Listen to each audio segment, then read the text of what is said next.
Você já percebeu que com o passar do tempo, as experiências que a gente tem, a gente teve, né, vão tendo uma percepção diferenciada daquilo que a gente viveu no momento? Ou seja, um trauma, uma experiência difícil, de repente, quando você contextualiza e começa a perceber de um ponto de vista mais adulto, você percebe que aquilo não foi aquilo como você leu no momento. É um grande mistério, né? E também vamos analisar como, dentro da nossa religião, a gente lida com essas questões. O vídeo vai ficar bem interessante, tá? Vocês estão gostando do nosso canal? Já deixa seu like, já se inscreve, porque sempre tem coisa boa, tá certo? Até daqui a pouco.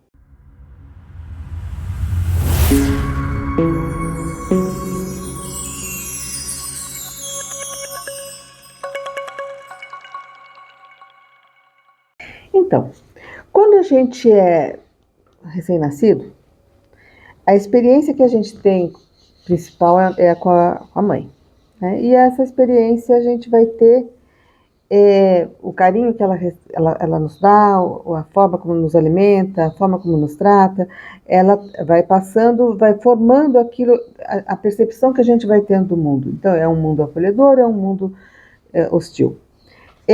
Quando a mãe esquece o horário de alimentar, ou quando, sei lá, aconteceu qualquer problema com ela, né?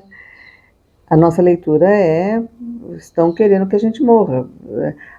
O choro da criança é um choro agressivo, é um choro exigente, né? Estão fazendo alguma coisa de ruim comigo.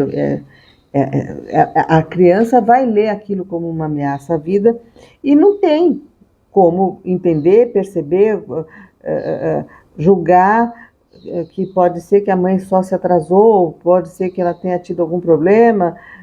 Nada disso conta. É uma visão sempre como estando no centro e o mundo girando ao nosso redor. Eu falo dessa forma porque eu considero a evolução justamente o que você consiga se descentralizar, né? Essa coisa do mundo girando ao nosso redor, tanto em termos de evolução como indivíduo, como em termos de humanidade, das pessoas acharem que tudo é ao nosso redor, é uma perspectiva infantil. À medida que a gente vai evoluindo, a gente vai começando a entender alguns contextos, né?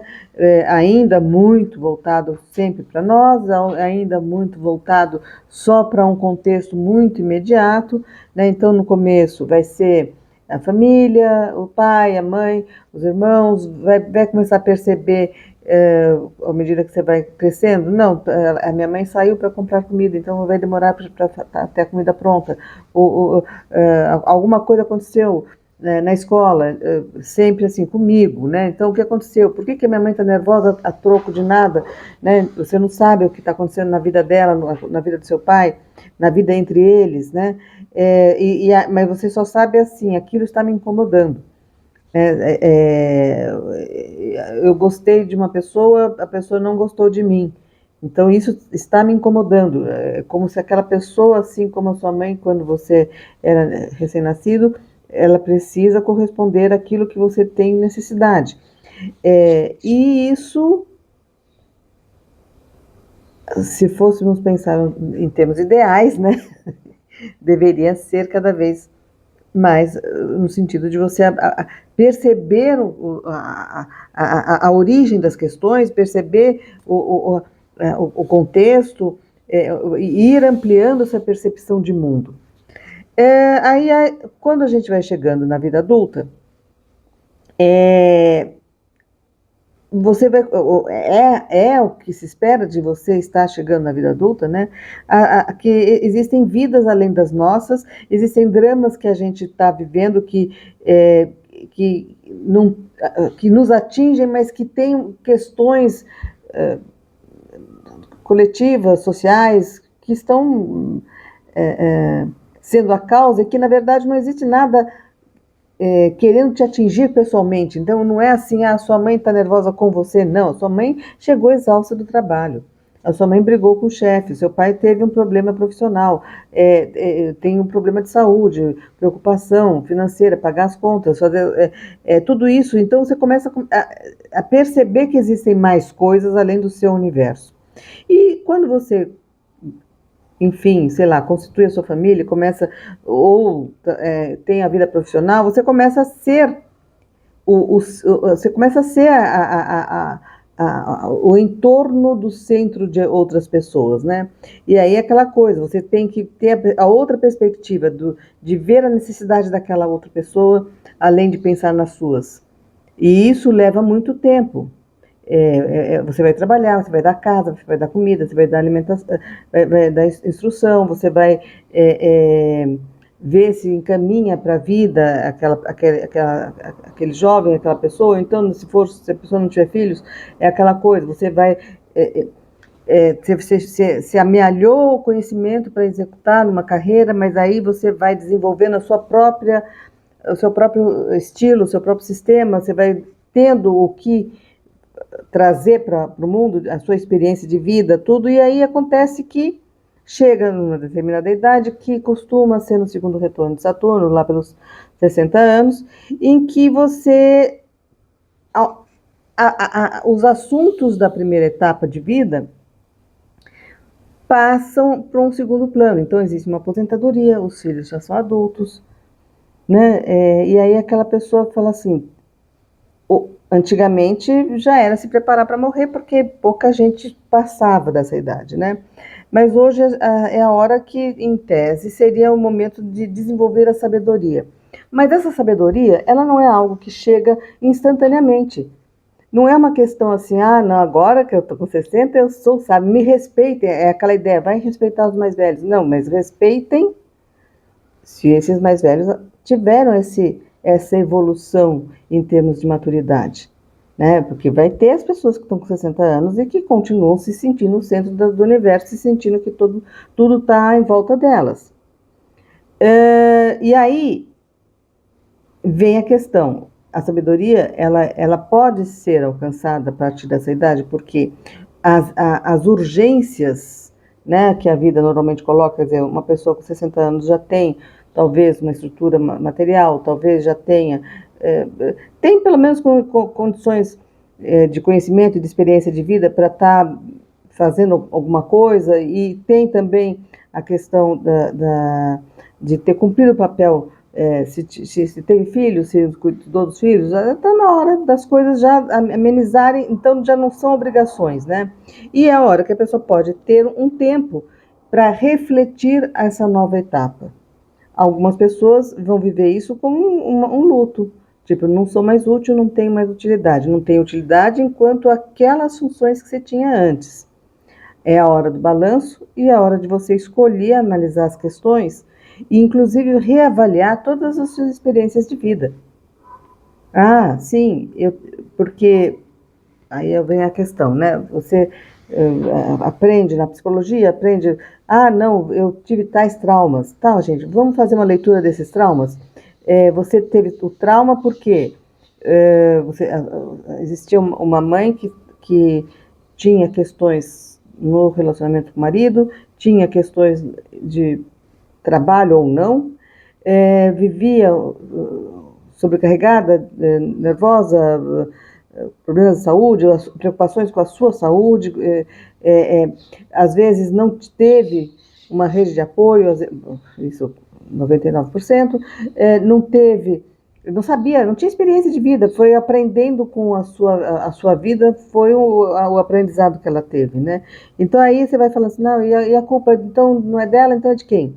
E aí você vai ver que ela ainda te deu bastante um upgrade mesmo do que ela recebeu. E aí você vai vendo assim, tá, gente, então vamos aonde?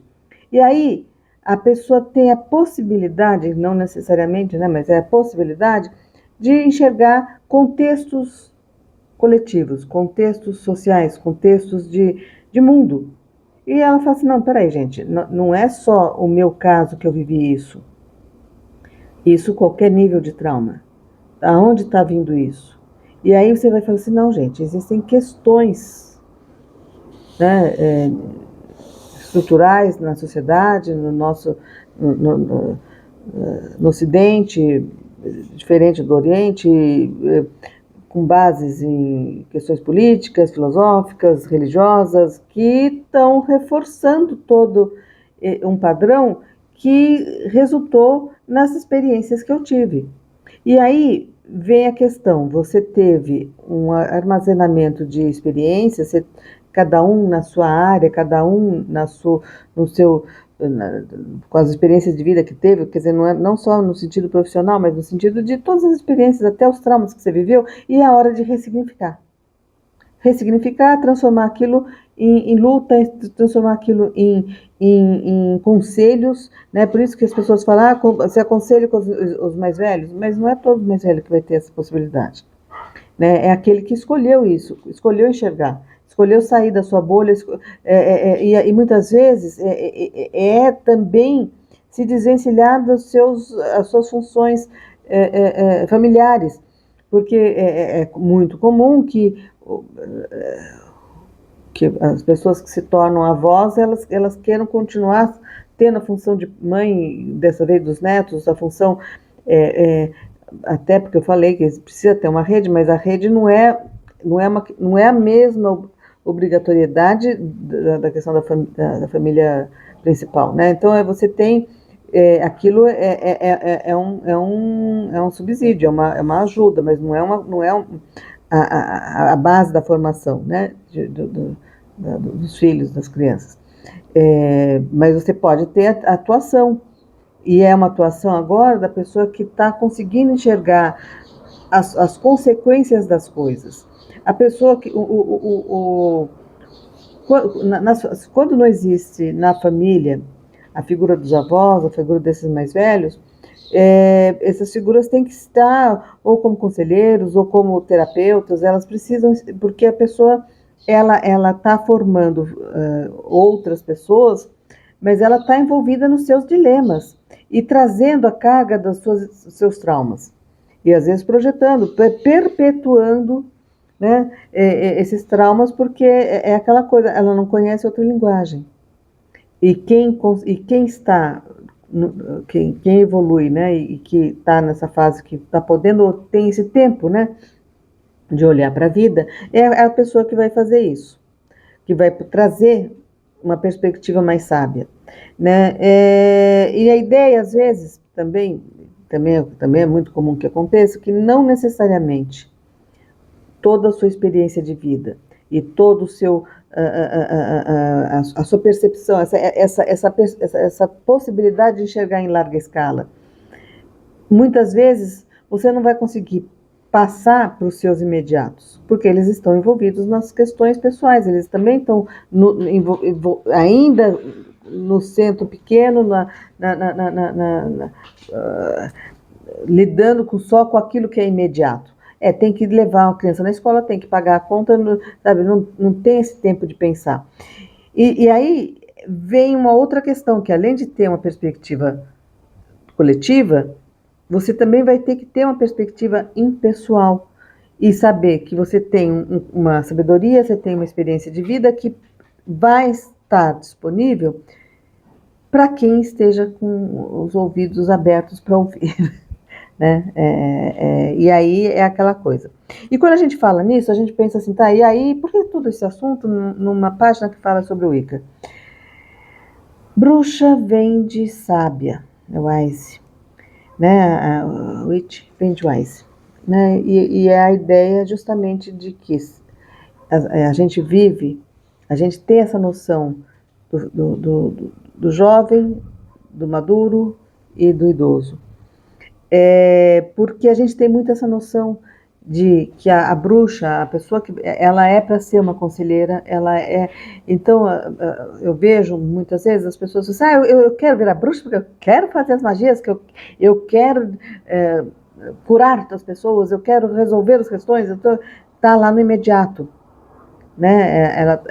Eu quero ser bruxa porque eu quero, sei lá, curar o meu filho, eu quero ser bruxa porque eu quero resolver os problemas financeiros, eu quero ser bruxa porque tá lá.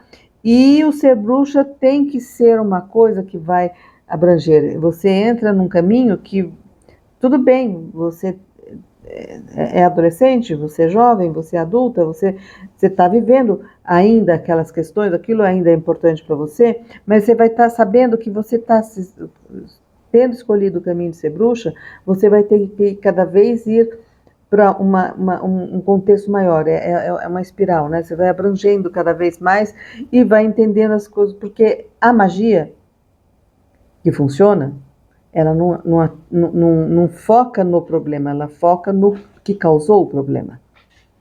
Né? Ter essa perspectiva desde o começo é muito importante para que você não busque a bruxaria pelos motivos errados. Estão gostando dos nossos vídeos? Espero que estejam, que a gente fique esmerilhando a cabeça a semana toda para ter ideia. Deixe seu like. Se inscreve no canal, comenta, alguma coisinha, então deixa um emoji, eu respondo. E sugestões de pauta também sempre são bem-vindas.